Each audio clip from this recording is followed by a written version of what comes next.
Let's call this meeting. Oops. Oh, sorry, that's a good start. Calling the meeting to order. Mrs. Nash, could we have the roll call? Yes. Here. Here. Present. Here. Mrs. Boland, could you lead us in the Pledge of Allegiance? I would be happy to.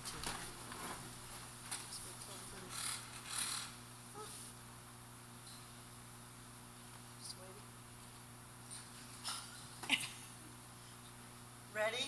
Begin.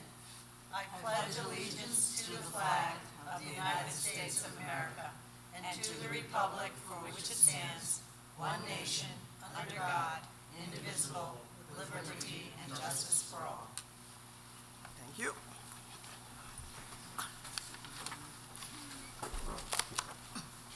I'm going to ask everyone to bear with me today because it's my first time that I've led a meeting. So, okay. Let's see. Oh, I know where I'm going. The next item is a moment of silence.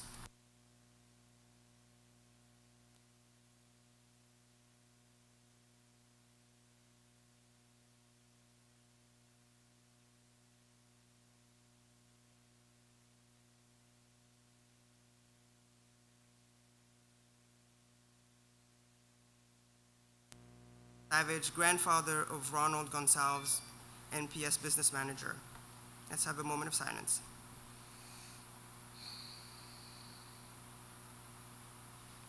Thank you. And next,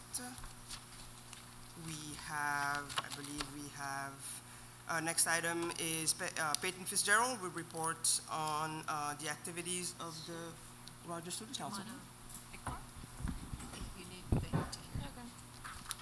Hi, my name is Peyton Fitzgerald, and I'm the secretary on the Student Council.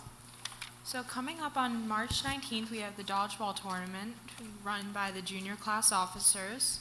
So it's $8 to a team and $5 per team. There's a blood drive this Thursday, March 12th, in the gym, going on all day. Then there's 2 fundraisers for the PTO coming up.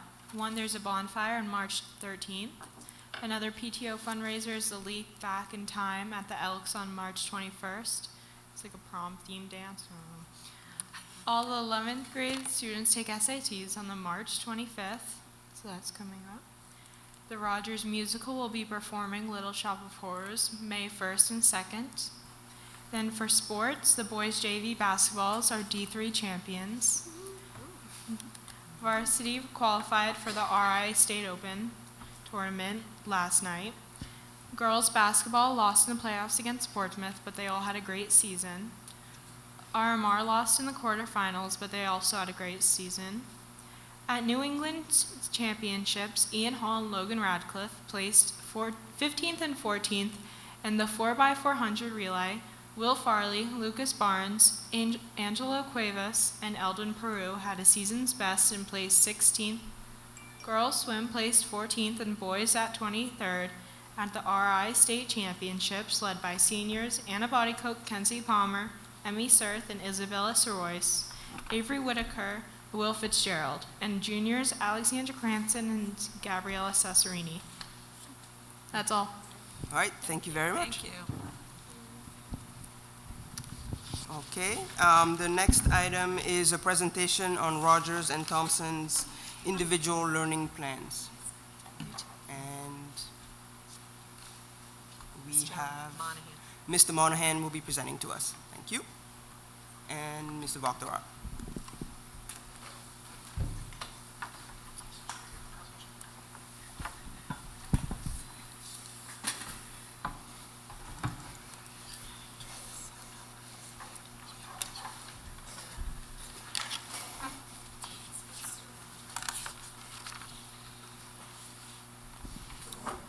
Okay, just to give you an overview for those who don't know or forget what the individual learning plan is, it's an initiative that Rhode Island Department of Education has put in place for grades 6 through 12 students, where We're still in development stages across the state. We're all in different places, all the different school districts. Newport, we are a little bit ahead of the curve. By December, we needed to choose an online platform, and we chose Zello as our platform for grades 6 through 12, and we've started to do some work getting the software synced up with our student information system so that all the student information is in there. They're eventually going to be able to map out their course planning, things like that, for their high school or middle and high school careers, and do a lot of career in exploration and goal setting, things like that. So thus far,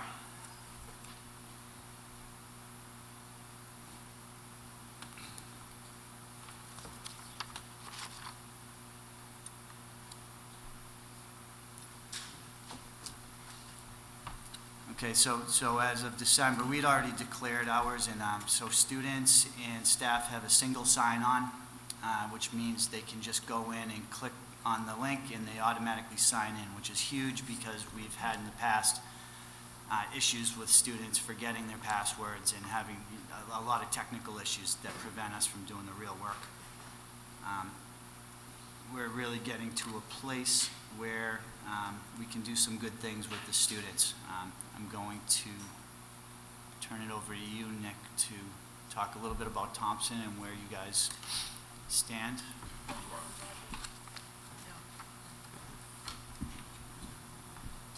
So what you see here is what Thompson Middle School has coming up for the March plan.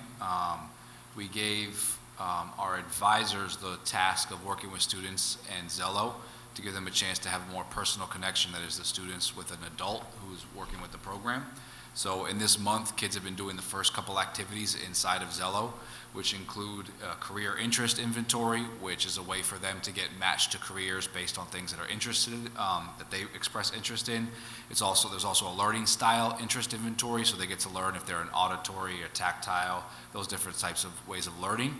So it's sort of like a self-discovery, which has been really good. I walked around advisories today. We had lots of students who are exploring careers, and I think that's one of the greatest parts about this for middle school is kids get sort of experience with careers they've never heard of. So actuary, naturopath, art therapy, these were some of the things that kids were like, oh, why am I being matched with this? I don't even know, is that a career? They don't know what it is, which is really helpful for kids who are that young because they kind of think you got 3 careers when you get old, you know? They don't really see that there's this whole option available to them, and that if they go to college, they take the right track, there's a million positions open. So it's been really good, I think, for kids to kind of see and explore and have something to go with. So at Thompson, that has been our focus now, is just letting kids explore the tool and seeing what's available. You know, kids are a lot better than us at clicking on buttons and seeing what it leads to.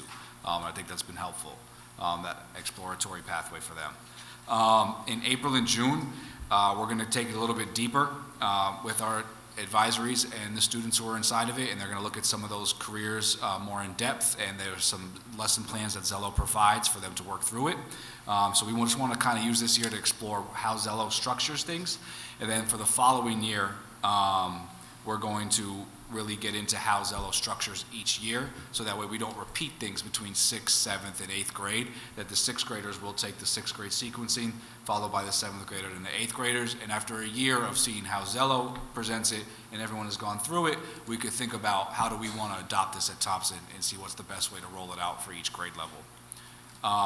So just to give a little background on how we got to where we were at, our guidance department has really been running Zello for us. They've been working really closely with RIDE. RIDE actually has a special position, liaison that they hired. They hired a guidance counselor from East Providence to help coordinate all this work with different schools. So our 2 guidance counselors have been working with her, and she helped them develop a Google Classroom page, which allows the guidance counselors to push out information to teachers and give them exactly what they need to do next. So it's very sequenced, it's very clear, and it's very organized for them to work with. So it took a little while for that to happen, so we're just rolling out now, like I said, in the month of March, but I think it was better for us in the future for them to have that experience. And we also have the idea that we want to go through an individualized learning plan. So If you were around in the state 5 to 10 years ago, you know ILPs were a pretty big deal, and they were how kids were going to sort of keep track of themselves and figure out where they wanted to grow to.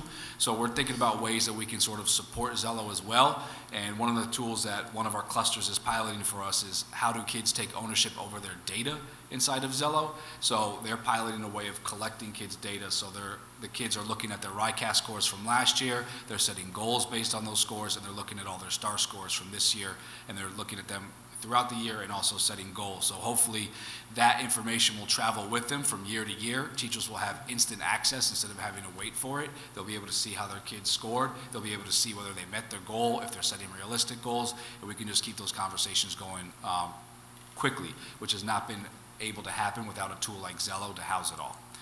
So that's a little bit of what's going on at Thompson. I hope to give you some more information a little bit later in the year or next year as we continue to work with it. Anyone have any questions? Thank you. Okay. All right, so Rogers, we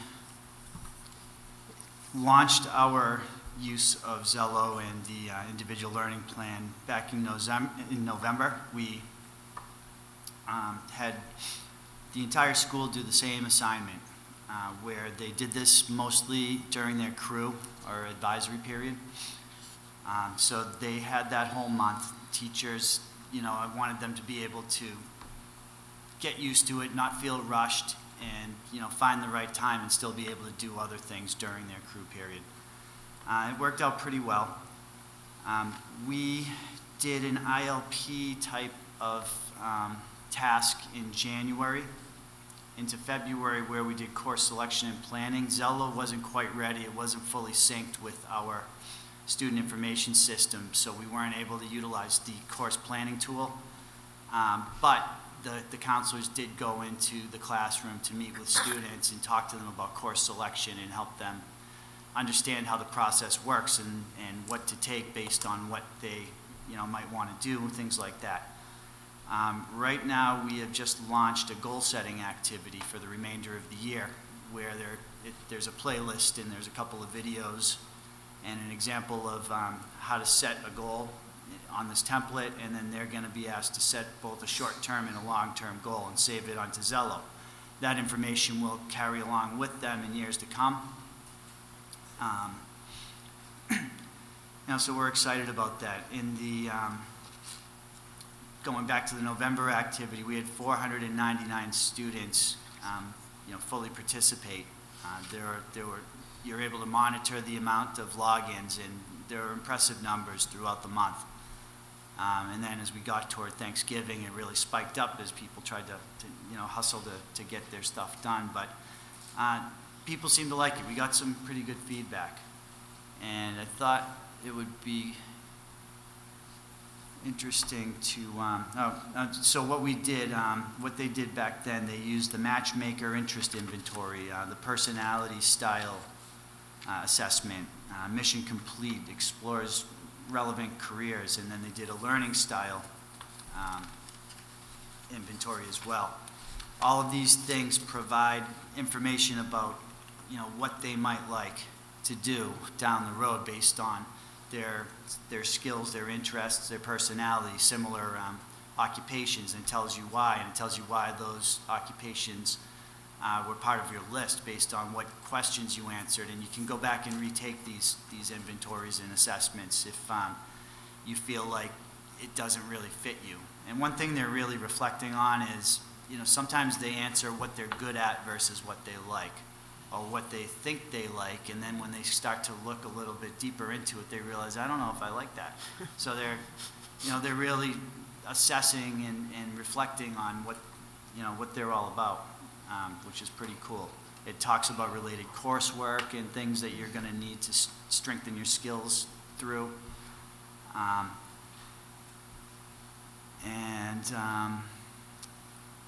see.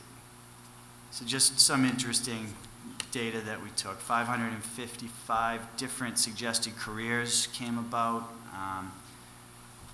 228 of our students are persuaders and enterprising. 210 are creators and artistic. 166 helpers and social. These are the different categories of the personality. So it's interesting to see what our kids are made up of. Top learning styles, 70 tactile, 40 are a combination of auditory and tactile, 35 auditory, and 28 visual. So that allows them to think about how they learn best, and it gives us an idea. We need to do more hands-on activities perhaps because we have so many tactile learners. It might explain why so many kids participate in the NACTEC programs. And then I just wanted to share a bunch of the careers. I'm not going to read them all, but as Nick said, they're exposed to all these different ideas, things they may have never thought of, some people think they're silly, but there's something behind all of this, and they can research why. I think that's important. And by the time they get to high school, they think there's 6 different occupations, so they can see that there's many more, and there's some good stuff to help them to think about, well, where do I want to go to college, or do I want to go to a school for training? Do I want to go straight into a career? And what's it going to take to do any of these things? So it's empowering them to take control of their learning and make their learning more relevant and hopefully more interesting to them. And it may help us to discover that we have to go in different directions and offer different courses in order to meet the needs of our students, pathways and things like that. And any questions? I just wanted to comment. Yeah, Dr. Flowers. Yeah, I just wanted to comment that 2 things, that with the youngsters that both levels, they'll have ownership in their decisions. Even if it changes, even if they find, well, this wasn't such a great idea, but they will learn to have ownership for whatever they've decided to explore. And the developing of long-term and short-term goal settings. I mean, what a skill to develop at a relatively early age when many adults have difficulty with that. We see it, in the collaborative work just on this level. So I just think that even with our young people, learning early on that, yeah, we all have different ways of learning. I'm looking at this and I know I'm a visual tactile learner. I have to see it and then I have to write things down and work with it, but it takes a while to figure that out. So this is just the whole process seems so valuable for our young people. So good work on this. Thanks. Mrs. Boatwright? Yeah, I wanted to comment to say similarly. I think this is a great for engagement of students and finding relevance of the coursework and so on. I was surprised that looking at going back to what you were saying, Michael, that some of the careers that they've saved anyhow aren't all in line necessarily with some of the pathways that we have today. So I'm glad you said, we have to look at what they might be, and some of it can just be, I think this is an iterative process, for them to figure it out over a longer period of time. So I think this is great. Thank you very much. Thanks. I have just one question for both of you in terms of participation. Is Zello offered in just English or English and Spanish? Because I'm wondering, especially for you, Mr. Monahan, you said 499 students participated. Who didn't, and what was their barrier to access? It has a button and it turns everything into Spanish. Okay. So that was not a barrier Okay. for the English language learners whose Spanish is their first language, and a lot of kids were using it in Spanish, which was very cool. The barriers, some students, probably in the career tech programs, they're going off-site, things like that. There are things like that. Yeah. I mean, it's a great participation. I'm just wondering, It was because pretty- it is really so good, I'm wondering where those outliers and what happened. Could Mrs. those Boland? outliers have been that they were absent, seeing that we have like a higher absentee rate, or was it only given on one day? Or did they try to recapture the kids who were absent? It's hard to say. We gave them the freedom to use that almost the entire month, so they certainly could have gotten to everybody. They had to have been there a couple of days, but I think some teachers focused in on certain time periods, and if a student wasn't there or didn't have his or her Chromebook with them, they can do it on the phone to some extent. It's not as, obviously not as easy. You know, there are some reflection questions. Another thing, there was some confusion because we put them out there in Word documents, and they're more accustomed to using the Google Docs. There's an extra step to, you know, pull it off, put it into Google, and then they had to go and upload it again. Also, one of the issues early on, there are lessons and assignments. I'm not going to get too into this, but I chose to do an assignment because I didn't have all the capabilities of managing the lessons. The lesson seems to be a little bit easier to use. This next one, we're using the lesson. It gives you better data. I was getting everything for the first lesson from hard copies handed to me, to Google Docs shared with me, to Word documents emailed to me, to submissions directly into Zello. And that's the 499 was Okay. the ones who did it right. So the total number of kids who attempted it or did part of it is higher. Oh, that's interesting. So we, you know, first try through, I thought it was pretty good. It's very good. Oh, yeah, Mrs. Bolden. Yeah, I'm just checking, Mr. Monahan, are you able to stay for the cell phone policy? That's 4 items down? Sure. Okay. We'll get there quickly. We'll get there. I just wanted to make sure you didn't, Yeah, you know. okay, no Okay. problem. Thank you. Thank Any other questions? No. Thank you. I'll be kind. Next item on the agenda are public comments. Mrs. Nash, are there any public comments? Okay. Next, we're moving into action items, and we have 5.1, 5.2, 5.3, and 5.4, which are all policies. And let me see, how do I do this right? I need a 5.1 is request for approval of policy 4620, staff hiring. This is the first reading. I need a motion. So moved. So approved. Motion made by Mrs. Boland, seconded by Mrs. Boatwright. Any discussion? Madam Chair, if for the benefit of you and public, as I always say, or anybody else here, a few people here, if Mrs. Flowers could explain, Ms. Flowers could explain the, what's different in the policy? Certainly. There were 2 documents that we were provided with here, and again, remind people that these are on board docs. It was the Senate bill relating to the Education Accountability Act, and which was introduced last May. And it's all the duties of the various levels in education in the state of Rhode Island, and it affords some, I want to say new, but specific responsibilities to superintendents. And this case here is for the staff hiring.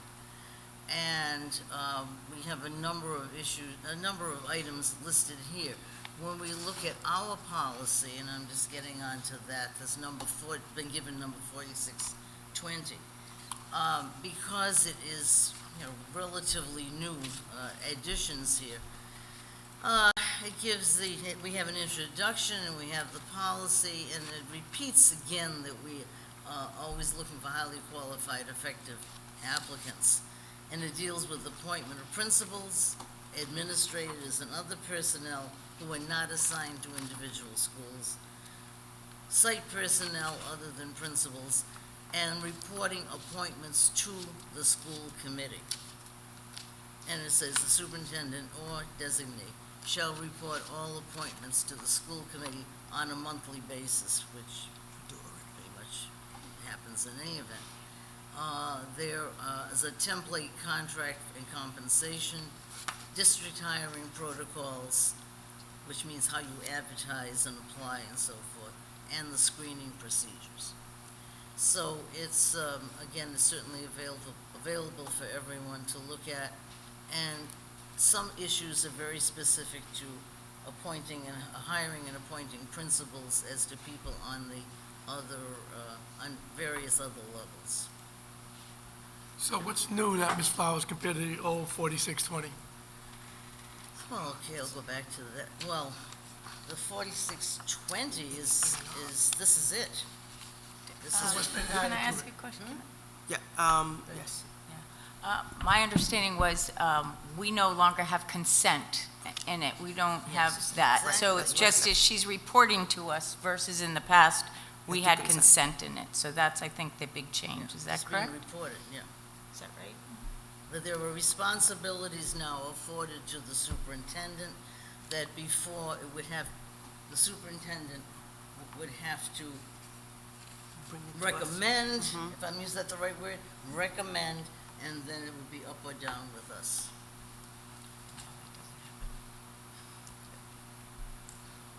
Any other questions and discussions? Nope. Seeing none, all those in favor of passing it on the first reading signify by saying aye. Aye. Opposed? Nay. Motion carries Just get rid of 4-1. Get rid of 5.1 here, okay. 5.2 is the school improvement team. This is a first reading also, number 6330. Comes under instruction. The purpose of this is in accordance with the Rhode Island Education Accountability Act, as amended, asking that we adopt this school improvement team policy to establish a school improvement team, or SIT, for each school in the district. It indicates the philosophy of the Newport schools, that the SITs may act as important advisors to principals and the superintendent in specific areas of educational policy. And then the policy iterates what the role of principals, what the principal in each school does, the composition of school improvement teams, and it would be appropriately balanced, teachers, educational support employees, students, it's always age appropriate, of course, parents, business and community members who are representative of ethnic, racial, and economic communities served by the schools. It's very, very specific on who's supposed to be on. And who, some are appointed, some are selected by their particular organization, say the PTO, for example. The superintendent and school committee shall review the membership composition of each school improvement team. And just assuring that all of these conditions are followed. And has a whole list of shalls, as we say, what the school improvement team shall do in working for the particular schools. And a school improvement plan is put together. And then there are district school improvement teams too. So, of course, I mean, the purpose is to bring about better education for our young people. Just as an aside, the school improvement teams were sort of introduced, let's see, back in '95 when I first retired, so things sort of drifted, and now statewide, it's beginning to be tightened up so that it's workable. Thank you, Dr. Flowers. I realized that I needed to ask for a motion first. So, motion first. Well, there was an explanation. Second. Okay, very good. We've had a discussion. Any discussion on this particular Madam one? Chair, if I may ask again, what's the difference in 6330? What's the red line? What's the new stuff that's different? This is it. So there's nothing This new? is- Well, This is new, this is. all of it is new, This Mr. is, Leary. yeah, this is new. We didn't have a 6330 before. We didn't had a have a school 60, improvement team we before, had a thing? 6330. This Policy, is much, this much more is- robust than it was. This is policy. So nothing's been added to it. This is it. This whole Okay. thing is written. So What we is it? review Right the at the school- beginning. Oh, go ahead. No, good. the purpose at the beginning, in accordance with the Rhode Island Education Accountability Act as amended, and there's a footnote. So have we, Read as you that. said, one of the things, we review the sit team. Have we ever done that in the past? Yeah. Yeah, they were Yeah. here last. We Yes. review They the were here membership. Yes, you have, Yes, this we year. have. This year, we did it, I believe, last month Yeah. and in December. Two. We've done two of them Reviewed so each far. member in each team. Policy, Last month and the- December. one of your purposes of policy, and you know, it makes,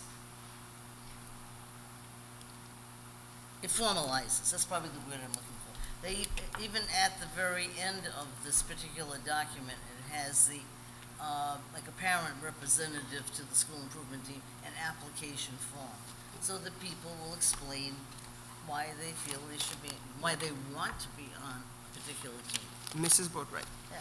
Yeah, I just wanted to say, all four of these are just to be in line with state law, new state law, number one, and number two, on this particular thing, I think it's great.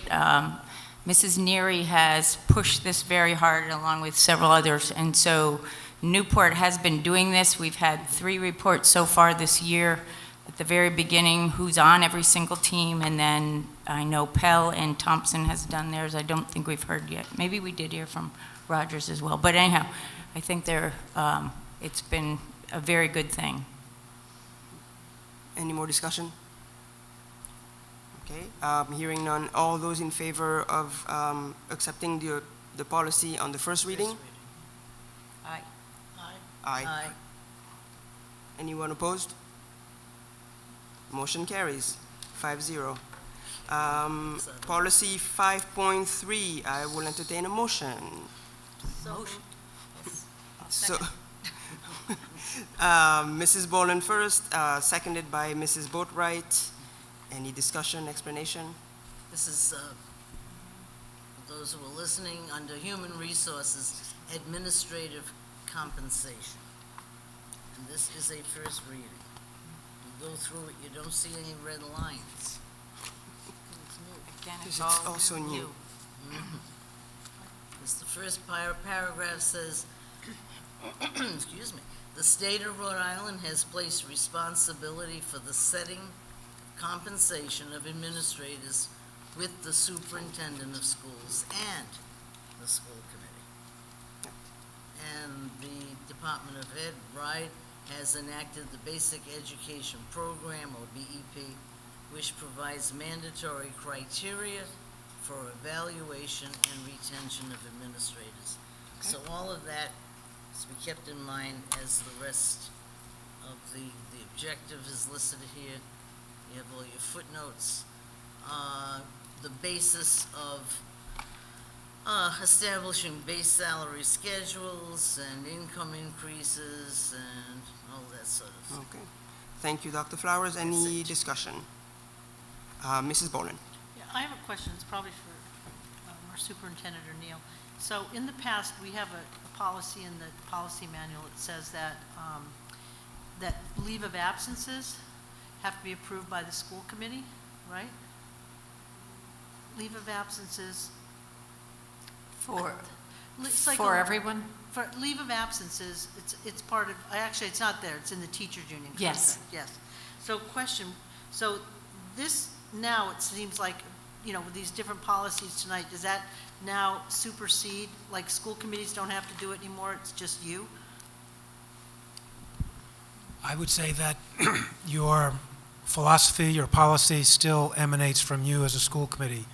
The appointing authority was the superintendent before, subject to advice and consent of the school committee.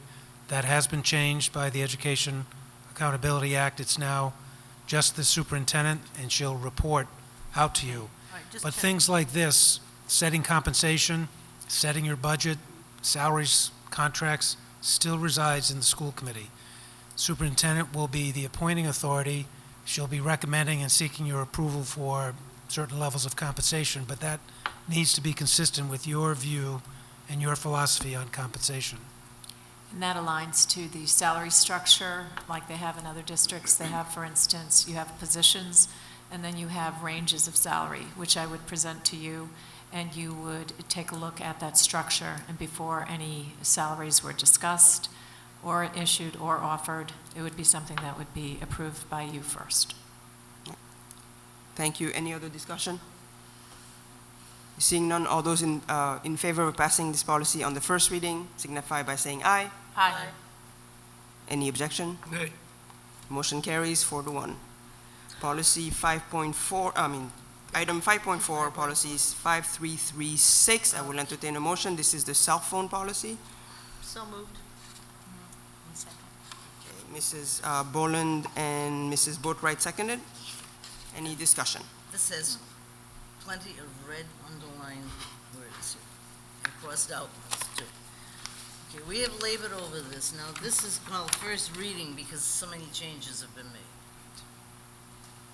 Okay, so it just states, it's all very specifically here. A number of items have been,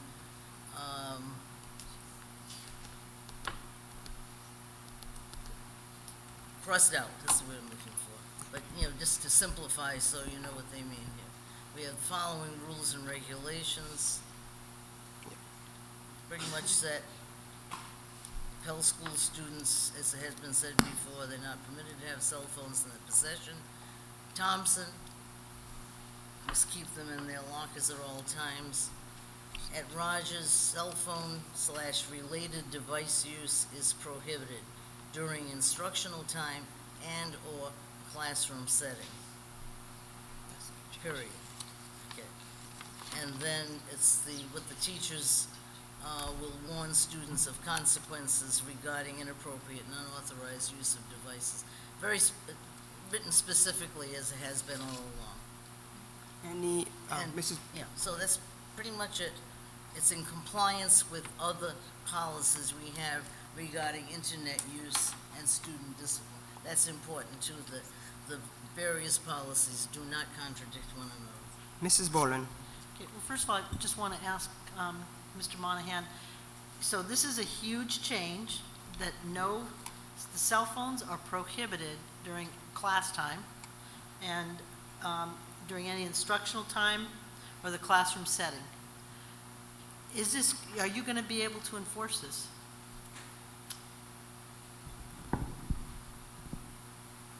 It's going to be difficult. It's a huge change, isn't it? I mean, it's, Yeah. That the parents aren't necessarily going to support. There would be a lot of time that we spend on this, as opposed to a lot of other things that we're trying to do. okay, I have comments on it. Mrs. Boatwright. Can I ask, today in the classroom, how does it actually work?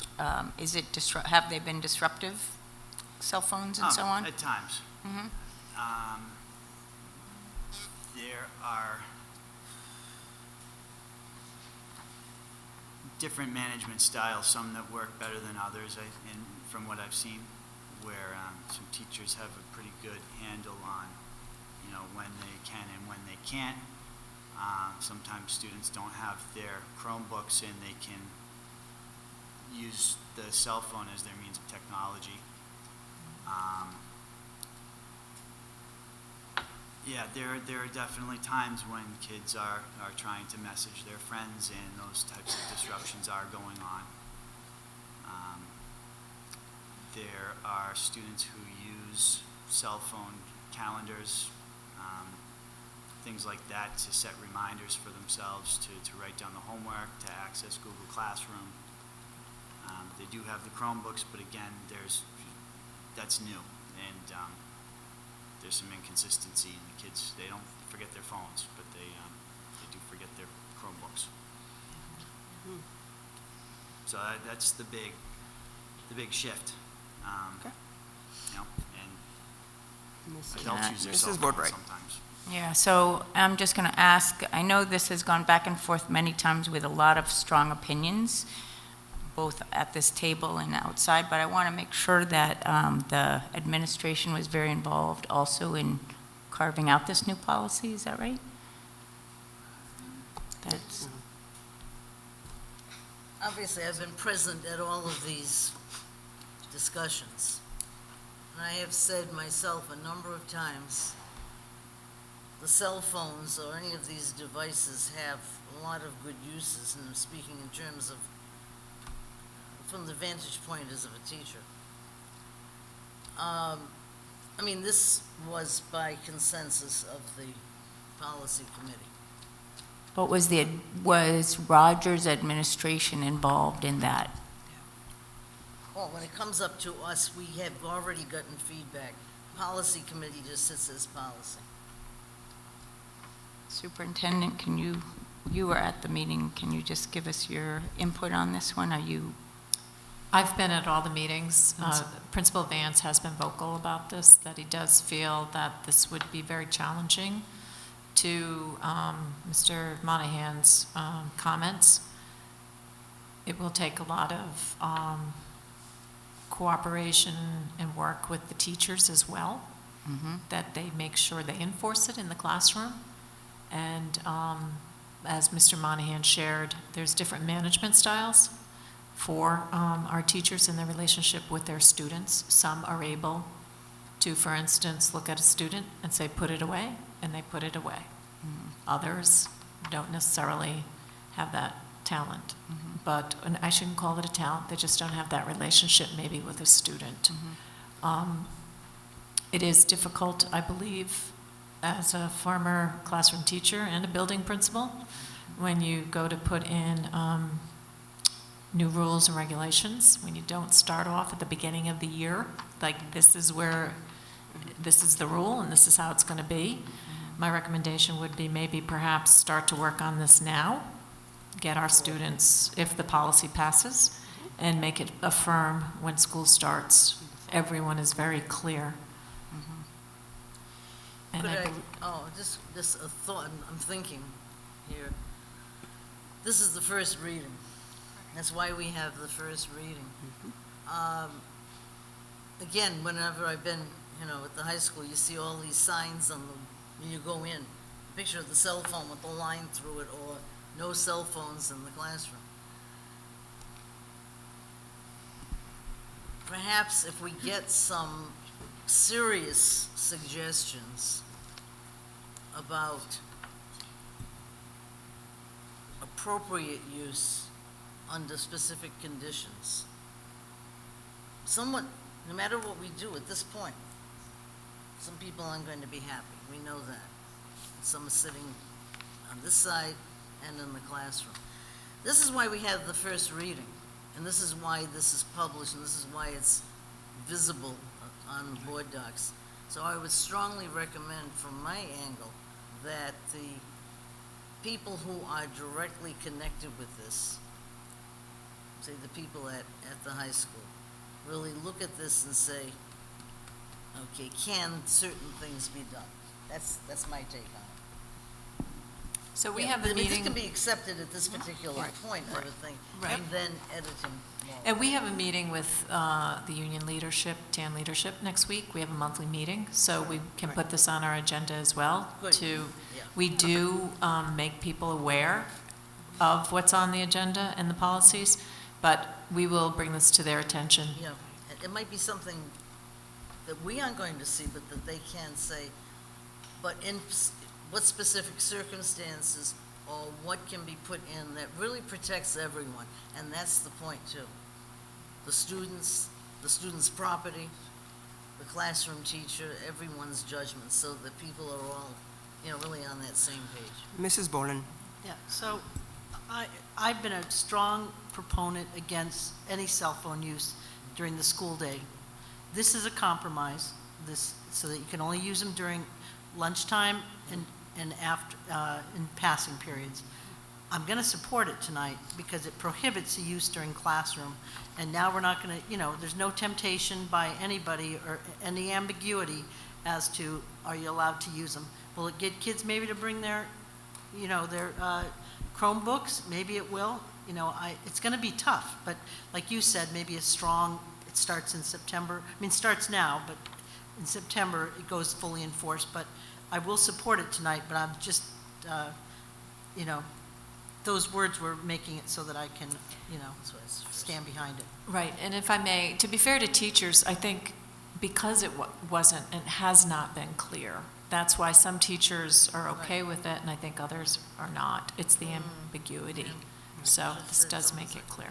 I will, for my part, I will say I am with Mrs. Boland. If it were my vote and my vote alone, I would vote for no cell phones in the high school. However, cell phones are present. There are very, very few teenagers at this point who don't have them. They don't have them all the time. What we're trying to protect is essentially the sanctity of the classroom.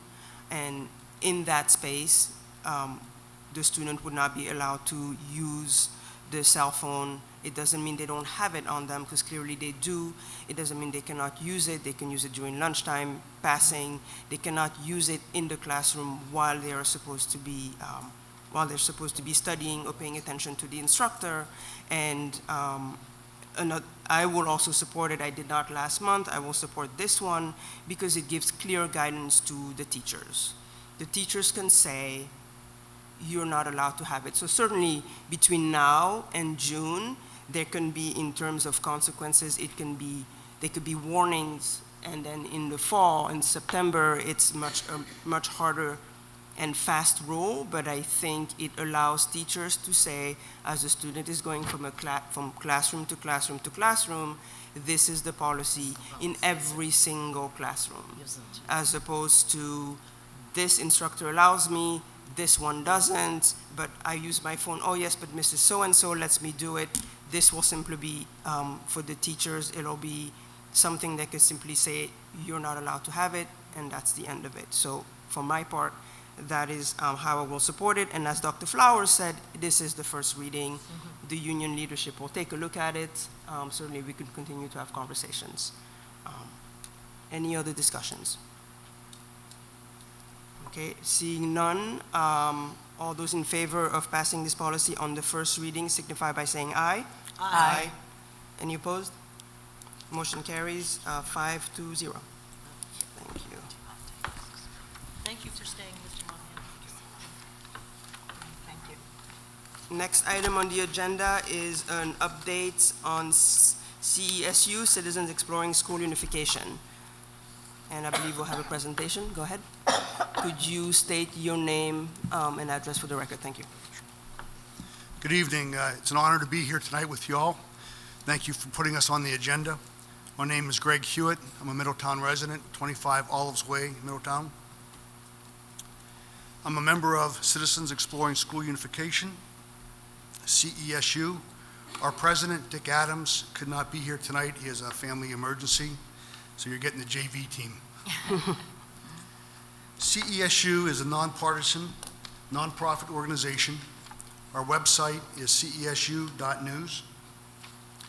We were formed after the Middletown Town Council voted 5-2 on June 17th against moving forward with the unification talks. Our primary purpose is twofold. One, to educate the residents of Middletown on the school unification issue, both the pros and the cons, so that an informed decision can be made by voters when the referendum on the school unification issue is on the ballot. And secondly, to obtain 1,178 registered voters to sign our petition so that it can be put on the ballot in November. A copy of that petition you should all have.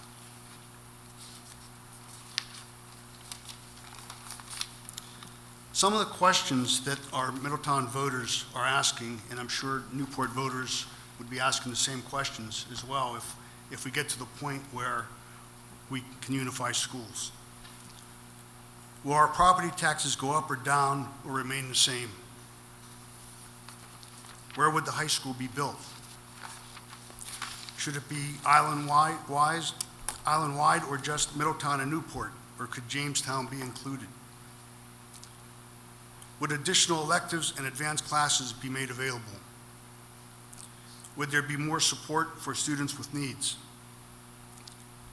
Would there be more sports teams and extracurricular activities? How would a new regional school committee be formed? Would Middletown have equal representation? What would happen to the new $110 million high school Newport is considering? How long before Middletown's current high school was in need of replacement or major repair. It's 5 years. It's only 5 years newer than Rogers.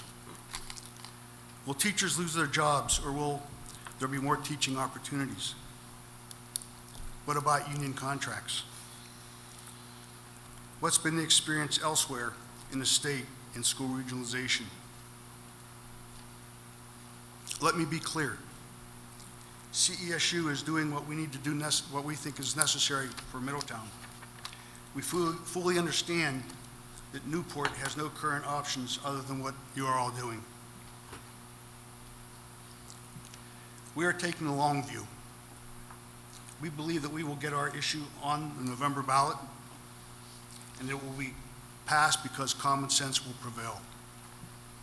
Our long view also takes into perspective that our actions and your actions are working in parallel. And the end result will be a unified school that will benefit both communities. Again, thank you for your time, and if you have any questions, I would be happy to respond to them. Mrs. Boatwright. Yeah, thank you very much for coming. I haven't spoken to you, but I've spoken to a few other members of your committee, and I have a couple of specific questions. One I asked is, when you are gathering signatures, are you making sure you know the demographics so you know how many parents are signing that? That's my first question. My second question is... Let's do one at a time. Okay, one at a time. Go ahead. So we are at the library every Monday, Thursday, and Sunday. Yes. We're starting our neighborhood canvassing this week.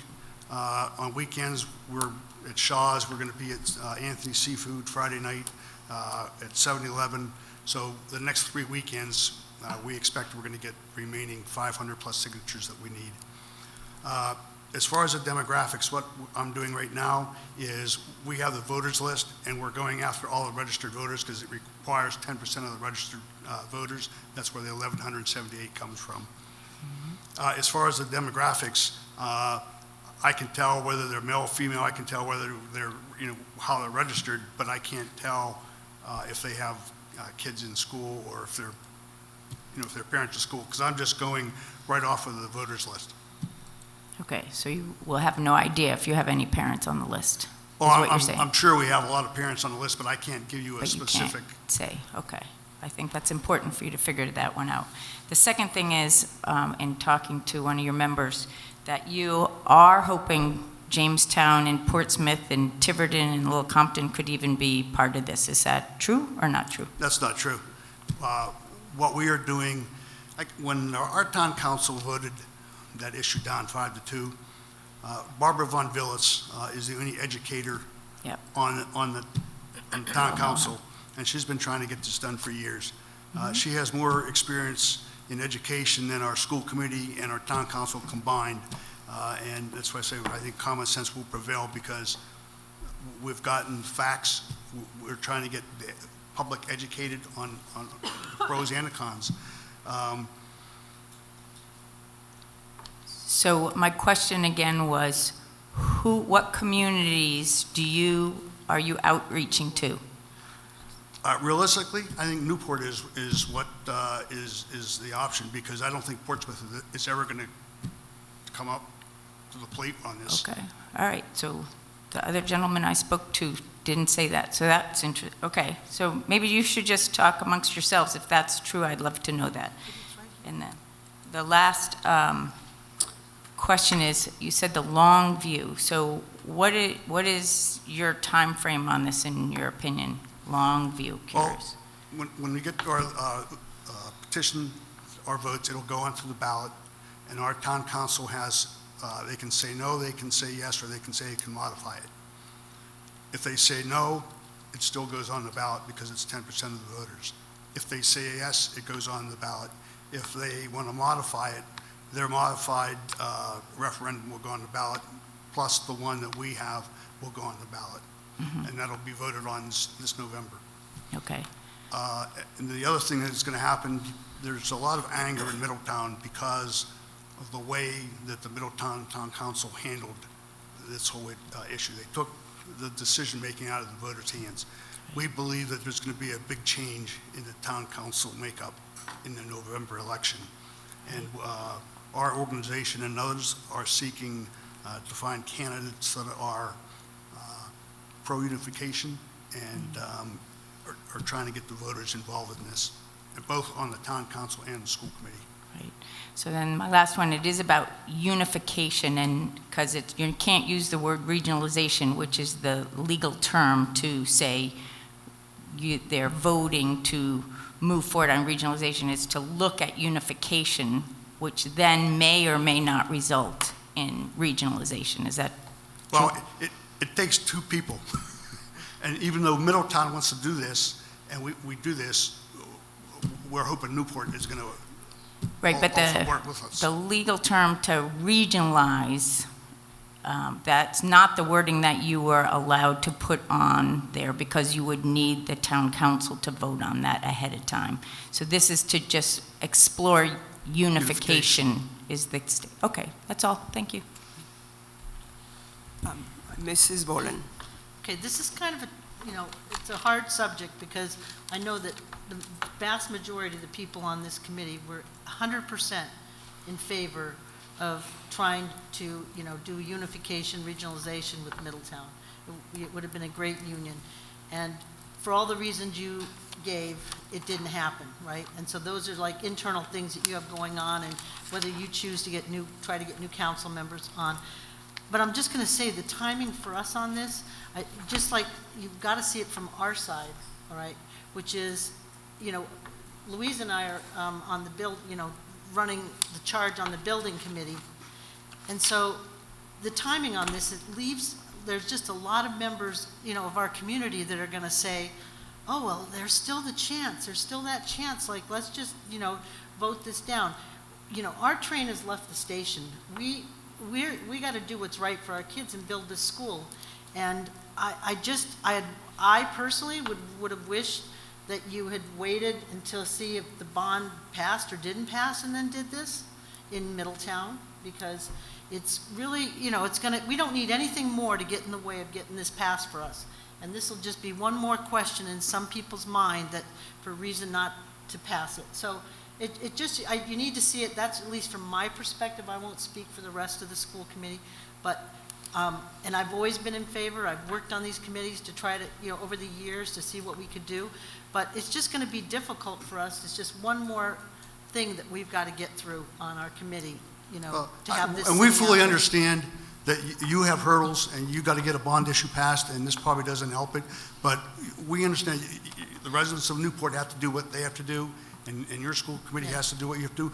As a resident of Middletown, I'm furious at our town council, one, for the way they treated you when you came, and two, that our school committee has not done anything to lead our school into the next century. As a Middletown taxpayer, our town council and our school committee is broken, and we're trying to get it fixed. So what we're doing is for Middletown, and we're doing what we have to do, and we understand you're doing what you have to do, and we're hoping in the end that we can all work meet up. together. Right. Sorry. Mrs. Burbank. So I just, on the same message, is that because this is not a vote to regionalize, that is not what you're asking in this ballot question. You're asking to just have discussions with us, and you'll still need to get those bodies that are not talking to you to ultimately put something onto a ballot. So we just really want that to be super clear, because it's still. Well, it'll still have to go on the ballot in 2021.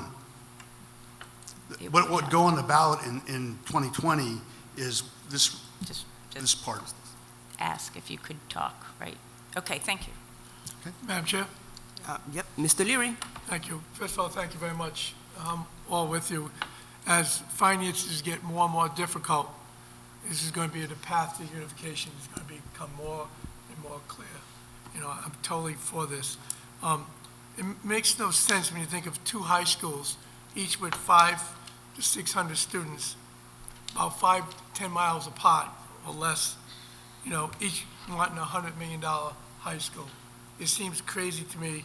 And this I think it's not more scary or disastrous as you think it is. It's more common than not. For example, we have more districts in Rhode Island, school districts, than Texas. Just think about that for a minute. More than the state of Texas, we have more school districts in Rhode Island. So that's a huge thing right there to me. And continue with you, continue going, and I wish I could sign it for you. Thank you. Thank you, Mr. Hewitt. I appreciate you coming in and speaking to us.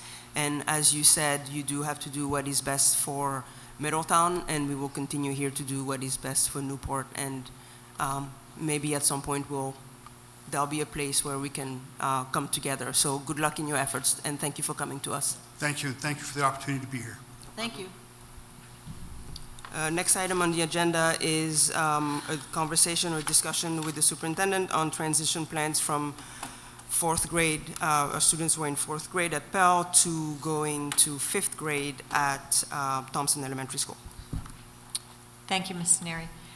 In your packet this evening, in your backup on board docs, you had transition plans also included from when children come to kindergarten. So transitioning, we know by research, is one of the most difficult times for students and families.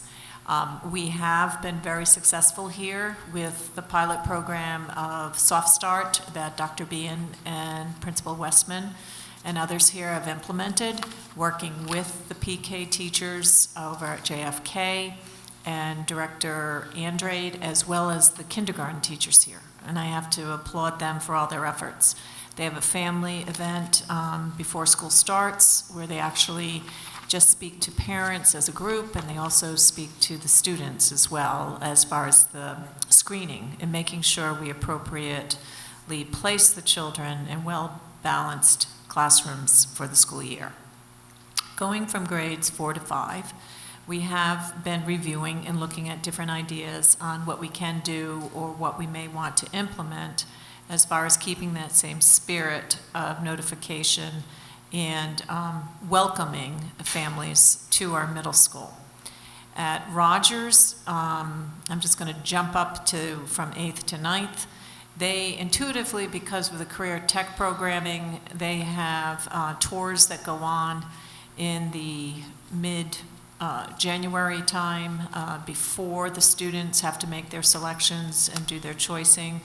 As far as programs for the high school, they actually start conversations, I believe, between November and December.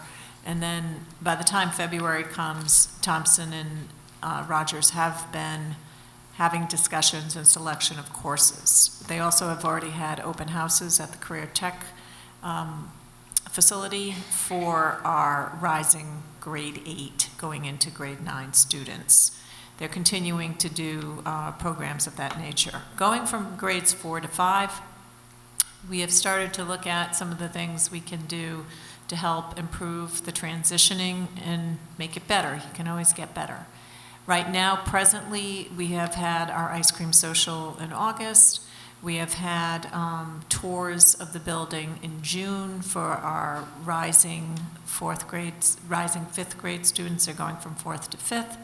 And we've had review of just the structure in itself.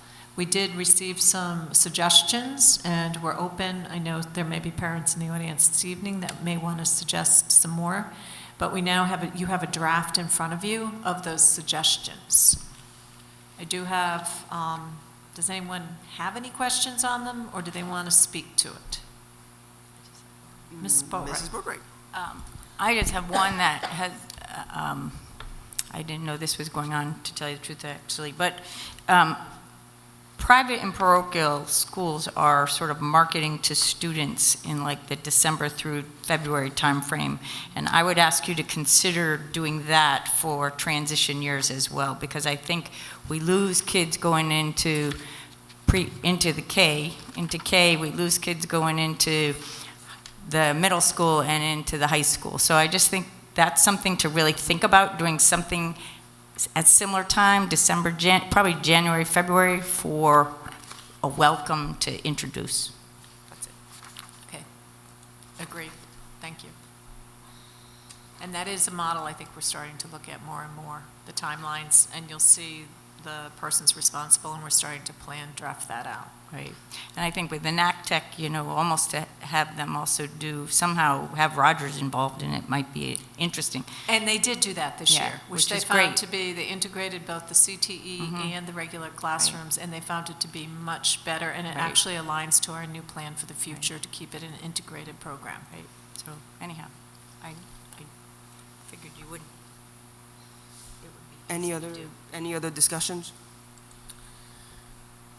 I mean, my comments are all over the document. I know you guys can't see it, but there's like 17 bullet points of comments, and I will spare you them, but they are available if you would like to read them. My main point in the transition from 4th to 5th was that 4th graders, for the most part, have been here for 5 years, in this building for 5 years. And that transition is both a physical transition into 5th grade. It's also an emotional transition. I mean, here, by 4th grade, they're big men or big women on campus. They arrive at Thompson, and they're the littles, and they are still little. They're 10 and 11, whereas our 8th graders are not 10 and 11, and of course, they're separated. And my third point in my comments was that not everyone already has a child at Thompson, and so that the rules, the regulations, the rhythm of Thompson is not known to a parent. So to receive a letter, as I did in August, which had information both about 5th grade and 6th, 7th, and 8th wasn't very helpful to me. I ended up asking a whole lot of other questions about my 5th graders specifically. So that's the gist of those are the gist of my comments, and the superintendent was very generous and looked through them and put some comments and answers.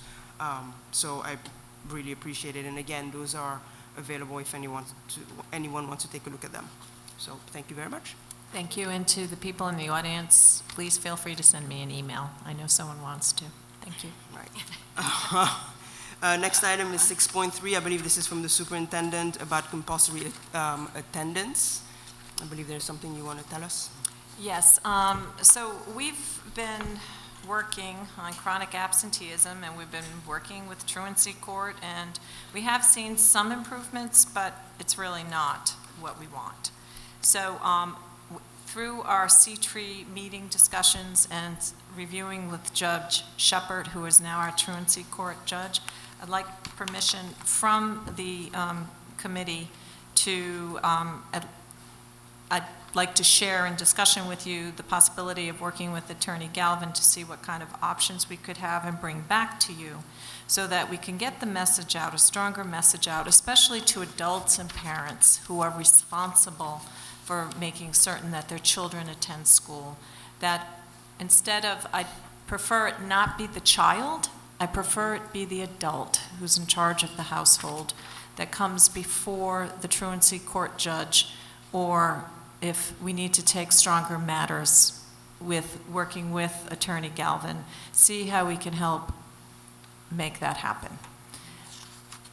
That is not the avenue any of us choose to do, but I do believe the Newport Public Schools needs to send a strong message that attendance in school is important, and we expect children to be in school, and we expect parents who are the care persons for their children, the caregivers, take full responsibility and get their children to school.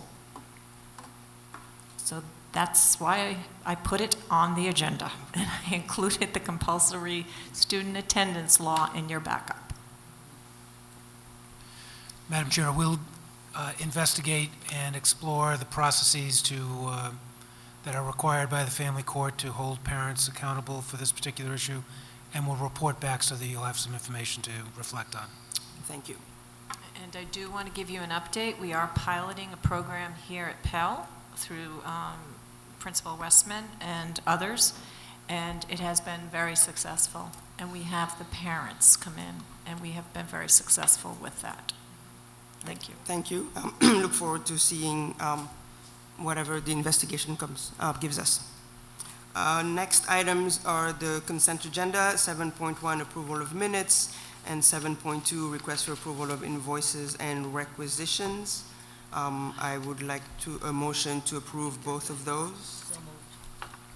Dr. Flowers, and seconded by Mrs. Boatwright. Any discussion? Okay, seeing none, I would ask for vote to approve the consent agenda as presented. All those in favor signify by saying aye. Aye. Opposed? Motion carries 5-1. Next item is receiving of monthly correspondence. Okay. Motion to receive the correspondence. Motion. Dr. Flowers, seconded by Mrs. Boatwright. Any discussion? We're going to be discussing, go ahead, sir. No, I just wanted to say just to take note that some of the subcommittee meetings minutes are included, so we're not all at every subcommittee meeting, obviously, so this really brings a lot of information that clearly explains what's going on in the various levels. Mr. Leary. We're going to be discussing the expenditure and revenue report. Yes, Mr. Gonzalez separately. is right there, yep. Yeah, Thank you. correct, separately, yes. Any other discussion on the correspondence? Yes, Mrs. Just Boland. might be the time to say, that you did get information this time. We're trying to make sure that we get health and wellness minutes out now. And if any parent out there in the viewing world is interested, or teacher in joining us, we'd be more than happy to, contact Mrs. Nash. Join us. Thank you, Mrs. Boland. Okay, I'm forgetting this again. I will ask for a vote on accepting the correspondence. All those in favor signify by saying aye. Aye. Opposed? Motion carries 5-1. Next item is the report, 9.1, expenditure and revenue reports from the business manager. I will entertain a motion. Yeah, motion to approve Mrs. or accept. Motion to accept, Mrs. Accept. Boatwright, seconded by Ms. Boland? Mrs. Boland. Any discussion? Madam Chair, Yes, yes. Would you I'd like like to, a presentation from Mr. Gonzalez first? yes, Yes. absolutely, thank you. All right. So I'm encouraged by your thoughtfulness again, Mr. Gonzalez, pointing out discrepancies instead of the Newport School Committee looking up for them each month. So thank you again. I'm still a little unsettled, not concerned, but unsettled on the discrepancy in salary line item. Why isn't the benefit line item equally reduced? If it's employee and their salary, they're getting benefits, why wouldn't that line item be equally reduced? That's the only question I have. I have another comment here. Good evening. There are other factors in the 52 category of fringe benefits. So if there was a change in our salaries, it's not necessarily a correlation on a one-to-one basis with salaries. And I'm going to give you one example is our retiree benefit costs. There are no salary expenses related to those. So if there was a change in the forecast, it would not be a one-to-one correlation with the 51 category. All right, thank you. And I'm a little, obviously, cynical about this whole thing this year, because if you go back 2 years, we were over $1 million in the hole, and we ended up $750,000 in the hole, and we have to pay the city $100,000 for 3 or 4 years, and correct me, whatever number that is. And last year we were $100,000 in the hole. So it seems like this year we want to do everything we can, maybe just because we got these school projects in front of us, to keep this budget from being anything going into the red at all. If I may respond, I'd just like to add, this is a pro forma budget, and it's going to ebb and flow with activities and events that unfold throughout the school year. This is pro forma. Right now, there is really only a 0.25% swing in what was originally budgeted. It's not over. This isn't final. We are going to continue to work over the next 2 weeks reviewing these expenditure categories, and I have already developed some highlighted areas that I will bring to the attention of the Finance Committee and the Superintendent. Thank you. Any other discussion?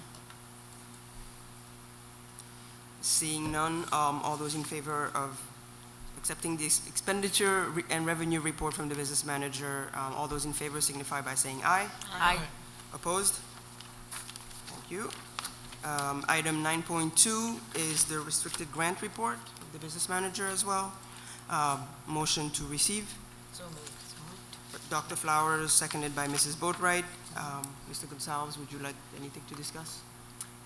Maybe just to make you aware that the school administrators have submitted the revised amended CRP Monday, the 9th. I anticipate that to be returned to us in the next week, approved. Okay. That's it. Any other discussion? No. Nope. All those in favor signify by saying aye. Aye. Opposed? Also carries 5.1. I would like a motion to accept 9.3, 9.4, 9.5, 9.6, and 9.7 of the report, accepted as a group. I'll entertain a motion. So moved. Motion by Dr. Flowers, seconded by Mrs. Boatwright. Thank you. Any discussion?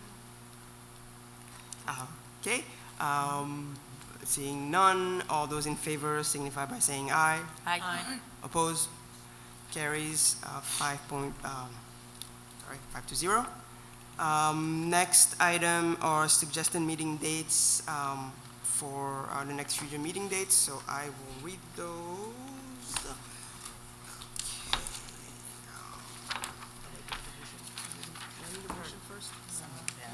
There's no motion for this. Minutes of, okay, all right, so the next meetings are on Monday, March 16th at 5 p.m., there's a special meeting to discuss the budget here at Powell Elementary School. On Wednesday, the 18th, also at 5 p.m., there's another special meeting for the budget here at Powell Elementary School. On Thursday, March 19th at 5:30, there is a school committee, city council liaison subcommittee meeting in the Newport Police Department Assembly Room. On Friday, March 20th at 10 a.m., there's a finance subcommittee meeting in the superintendent office in Rogers, room 305. On Thursday, March 26th, the time is yet to be determined. There will be a budget meeting with City Council at City Hall. This is for budget 2020-2021. Hasn't that been set the time? 5:30, okay, sorry. It'll be at 5:30 with the City Council in City Hall. On Tuesday, March 31st at 12:30, there's a policy subcommittee meeting in the superintendent's office, Rogers 305. And on Tuesday, April 7th, there is our regular meeting at 6 p.m. here at Powell Elementary School. Madam Chair, Yes. on 326, there will be a very brief discussion about the 2021 budget as mandatory by charter, and then there will be a full discussion regarding the bond and financing of the bond Okay. for the Stage 2 application. So that's March 26th? Yes. Okay. And that's part at 5:30. That's part of the 5:30 meeting at City Hall. Okay. Thank you very much. All right.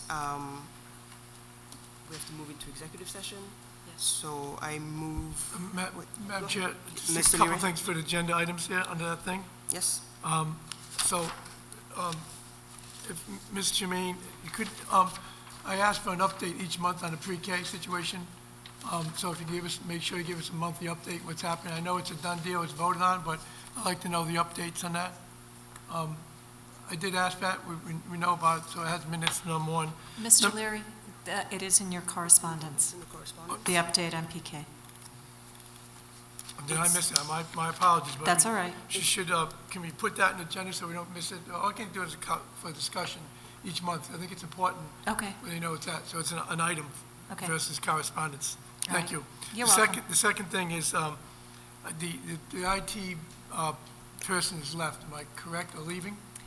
They will be leaving. Will be leaving. I'm sorry, he will be leaving, yes. Has he given, I missed that in the note, did he give his notice? I did not share when the notice was, when his last day, Okay. but his last day will So- be forthcoming, yes. All right, so now it's not secret or whatever it is.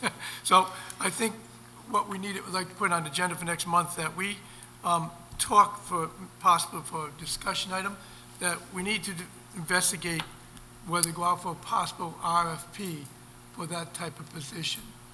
And it's just for discussion, to see what kind of bids we get. It'd be very interesting to compare salary and benefits and positions with something like that for a company to come in and do that. And what the cost differential would be between the two. And I think maybe RIDE might have some recommendations on this. I can find that out, I'll make some calls. Possibly, another possibility, maybe we contact Middletown and ask for them if, when their director, maybe share one with the director with Middletown. It'd be a good message going forward. And the reason I say that, you're gonna see more and more of this coming up. Just today, as everybody probably knows, North Providence and Pawtucket just did a share thing with police, with just fire, I believe. With just fire, where they're gonna do dispatching together, the two towns. So I think as budgets get bigger and bigger, and money gets bigger and bigger, and it's harder for taxpayers to pay for these things, you gotta come up with more things. So I think it's a good thing, before we jump into hiring somebody, that we look into possibly putting it out for a RFP and see what it costs, see what's out there. Okay, thank you. Dr. Flowers? Yeah, I tend to agree with Mr. Leary on this, but I'd just like to remind all of us here that we were doing a sharing, I believe, with Middletown concerning building superintendent. Facilities yeah. director, yes. And that kind of went the way of all things too, the sharing, because one person handling all of the town and city properties just didn't work out too well. And for that matter, we have to look at a building superintendent for us, because the city really needs Mr. Harrop's work elsewhere. So while the sharing situation is good, I think some of the questions that were asked earlier about unification, you don't always save money, and sometimes cost effectiveness is not always just the cash, but it's the availability of the people there. Something to look at. It doesn't hurt to ask questions, but sometimes you have to look at places where it has been successful. Just a thought. Thank you, Dr. Flowers. Thank you, Mr. Leary. And now we have to move. Is there a motion? I make a motion to move into executive session. Do I have to read the whole thing? I do. Yes. You shouldn't do it, but someone should do it and read the entire motion. Okay. Dr. Flowers, would you like to read? I have to read it? Yes, Got please. My glasses on me? Is this the one down over here? No. Oh, thank you. Thank you. Okay, the school committee may seek to convene, if warranted, executive session under jurisdiction of Rhode Island State Law, Chapter 46, 42-45-5. Exceptions A1, any discussions of the job performance, character, or physical or mental health of a person or persons, provided that such person or persons affected shall have been notified in advance in writing and advised that they may require that the discussion be held in an open meeting. Okay. And then, yeah, that's it. Okay. The motion's been read, seconded by Mrs. Boatwright. And I guess now we move into executive session. Okay, we'll be back.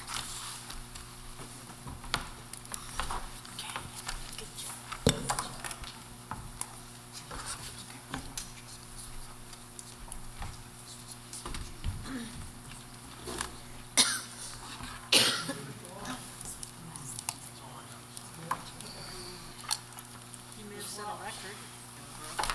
Take a picture of that text. As long as you don't say Mrs. I'm an unclaimed treasure.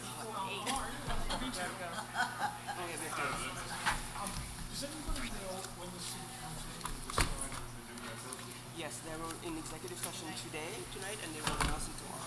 Oh, they're going to sign tonight. Yeah, their original. public until tomorrow. I don't understand how they did that. And really, they're supposed to go and report it out. They should have reported out. Yeah, but I don't think they did. Let's find out, See if it's over, see if it's over yet, go over there and ask. It is over, right? Because they, when the parade is happening, so the regular meeting's over. I assume executive's over. The parade is first. Right, and then they went into executive. Oh, yeah, you're right, if I still be there. They might.